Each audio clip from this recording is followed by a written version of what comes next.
రాష్ట్ర అవతరణ దినోత్సవం సందర్భంగా వరుసగా కొత్త స్కీమ్స్ ప్రోగ్రామ్స్ ప్రారంభానికి చర్యలు చేపట్టింది సర్కార్. మిషన్ 26 పేరుతో చర్యలు వేగవంతం చేసింది.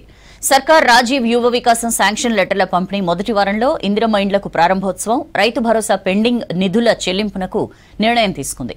3వ తారీఖున రెవెన్యూ సదస్సులు, గ్రామాలకు కొత్త జీపీఓలు, ఉద్యోగుల డిమాండ్లపైన ప్రకటన వచ్చే ఛాన్స్ ఉంది. జూన్ 2 రాష్ట్ర అవతరణ దినోత్సవం సందర్భంగా వివిధ పథకాలు, కార్యక్రమాలు మొదలుపెట్టేందుకు ప్లాన్ చేస్తోంది ప్రజాప్రభుత్వం. దీంతో పాటు ప్రస్తుతం మొదలైన స్కీమ్స్ అమలును స్పీడప్ చేసింది. ఇందుకోసం ప్రత్యేకంగా మిషన్ 26 పేరుతో చర్యలు వేగవంతం చేయనుంది.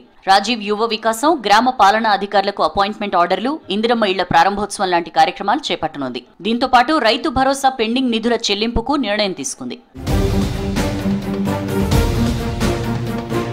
జూన్ 3 నుంచి రాష్ట్ర వ్యాప్తంగా భూ సమస్యల పరిష్కారం కోసం రెవెన్యూ సదస్సులు మొదలు పెడుతోంది. అందులో భాగంగా రెవెన్యూ ఆఫీసర్ల సెలవులు రద్దు చేసింది. గ్రామాలకు కొత్త జీపీఓలను నియమించడం, ఉద్యోగుల డిమాండ్స్ పైన ప్రభుత్వం నుంచి ప్రకటన వచ్చే ఛాన్స్ ఉంది. రాష్ట్ర అవతరణ వేడుకలు, కొత్త పథకాల ప్రారంభంతో ఎమ్మెల్యేలంతా నియోజకవర్గాల్లో అందుబాటులో ఉండాలని ప్రభుత్వం ఆదేశాలిచ్చింది. పథకాల అమలుతో పాటు ప్రజా సమస్యల్ని తెలుసుకుని పరిష్కరించాలని సూచించింది.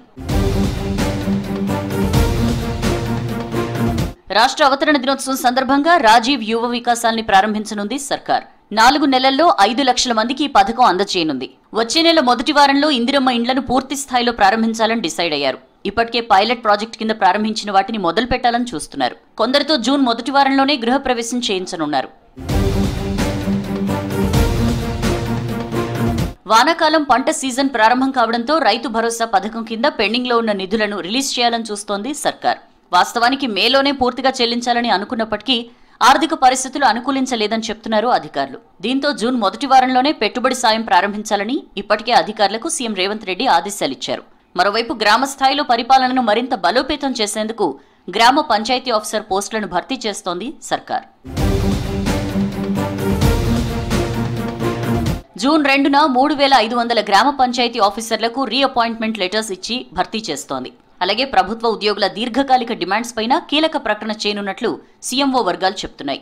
ఇందుకోసం revenue principal secretary Naveen Mittal అధ్యక్షతన ఏర్పాటు చేసిన కమిటీ రిపోర్ట్ ఇవ్వనుంది. మరోవైపు సమస్యల పరిష్కారం, రెవెన్యూ రికార్డుల ప్రక్షాళన లక్ష్యంగా ప్రభుత్వం జూన్ నుంచి రెవెన్యూ సదస్సులు ప్రారంభించనుంది.